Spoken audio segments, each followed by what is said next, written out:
Materi transport makromolekuler, endositosis, mata kuliah biologi sel, molekuler, dan biokimia.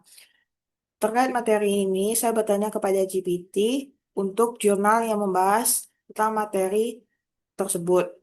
Kemudian GPT memberikan beberapa jurnal yang membahasnya. Ya, saya memilih salah satunya yaitu penerapan kemajuan dalam endositosis dan trafficking membran pada pengiriman obat dengan akreditasi yang sudah saya cek pada Sigmago Q1.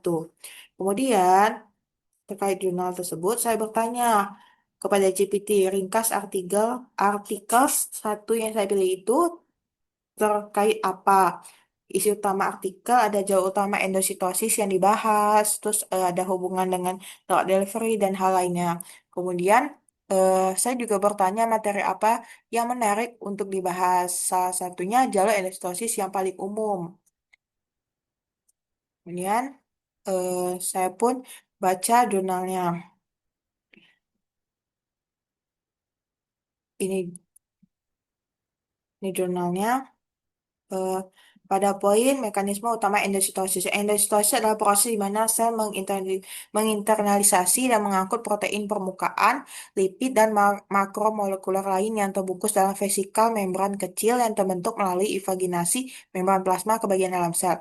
Proses ini berperan penting dalam regulasi berbagai proses seluler esensial yang terlibat dalam homeostatis dan komunikasi termasuk internalisasi transport transmembran penyerapan vesikel ekstrakuler, melalui membran plasma, dan lainnya melalui beberapa jalur berbeda, termasuk endositosis yang dimediasi klatrin. CM merupakan jalur endositosis utama pada sebagian besar sel mamalia. Proses ini berlangsung melalui proses bertahap yang terkoordinasi dengan baik, yang melibatkan perakitan dan pematangan lapisan keratin pada membran plasma. Meskipun diatur oleh beberapa protein utama termasuk rantai klatrin, keseluruhan proses ini melibatkan lebih dari 50 protein berbeda.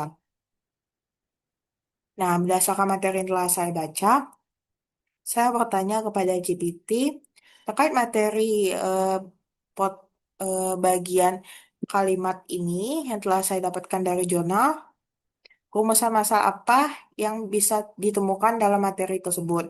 Ya, GPT menampilkan 3 poin rumusan masalah. Saya memilih poin pertama sebagai pertanyaan.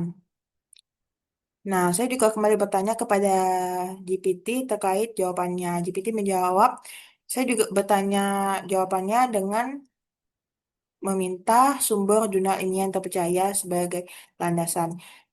Jawabannya adalah bentuk reseptor mediated exotosis di mana hanya ligan atau makromolekul yang dikenal oleh reseptor khusus yang dapat masuk ke dalam sel.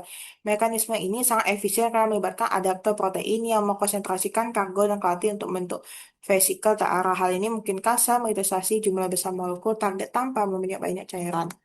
Nah, jawabannya tadi disertakan juga dengan jurnalnya. Nah, ini jurnalnya. Pentingnya jalur endositosis dalam fungsi hati dan penyakit. Ini cek akreditasi Simagonya. Kemudian saya melampirkan jurnal yang telah saya terjemahkan kepada GPT dengan format sumber jurnal di atas tadi, posisi mana saja yang bahas poin tentang jawaban dari rumus tersebut.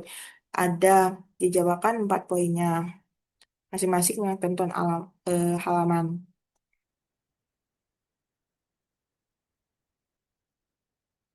Nah, ini jurnalnya. Pembanding tentang tadi, sebutkan juga rute masuk endosis yang terkontrol memungkinkan hematosis untuk secara fisik menyekresi dan menginternisasi kompleks ligan yang diinginkan, seperti faktor pertumbuhan reseptor, tirosin kinase, dan reseptor transferin yang terikat besi. Ini dengan maksud tentang dua mekanisme umum masuknya materi ekstraseluler ke dalam sel adalah endositosis yang dimediasi klatrin dan proses endositosis yang tidak bergantung pada klatrin.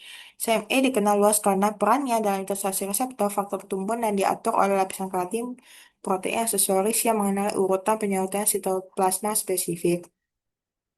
ME juga disebut ME yang karena diinisiasi oleh penangkapan konsentrasi muatan ligan reseptor ke dalam lubang-lubang di dangkal berlapis klatrin.